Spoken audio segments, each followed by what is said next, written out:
ей якутские украшения. Сейчас я вам расскажу все по порядку, а в конце будет самый главный инсайт этого события. Погнали! Все мы знаем Одри Тату, известную французскую актрису, звезду мирового масштаба, исполнительницу главных ролей таких культовых фильмов, как «Амели», «Код да Винчи» и «Коко де Шанель». Как же я счастлива была узнать, что Одри Тату будет одним из специальных гостей Бишкекского международного кинофестиваля, на который мы с коллегами собирались лететь. Разумеется, мы сразу решили подготовить для нее подарок из Якутии. Учитывая, что Одри Тату ценит уникальные вещи, то мы подобрали для нее якутские сережки и снежные очки. Спасибо ювелирной компании УРУ за поддержку нашей авантюры, потому что даже тогда мы еще не были до конца уверены, что нам вообще удастся передать подарок лично в руки.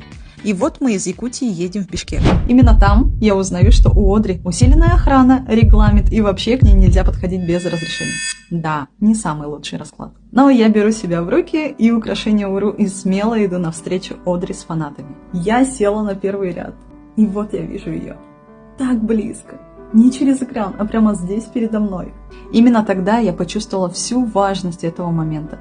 И как только в моих руках оказался микрофон, волнение было через край. В голове проносились мысли о том, что «Боже, я же росла на ее фильмах, и как она много для меня значит». Я поблагодарила ее от всей Якутии за ее вклад в кино. И когда я уже стала завершать свою речь, произошло настоящее чудо. Одри Тату встала со своего места, и вопреки всем регламентам и запретам на приближение, она сама подошла ко мне, чтобы лично сказать спасибо. И вот мой самый главный инсайт.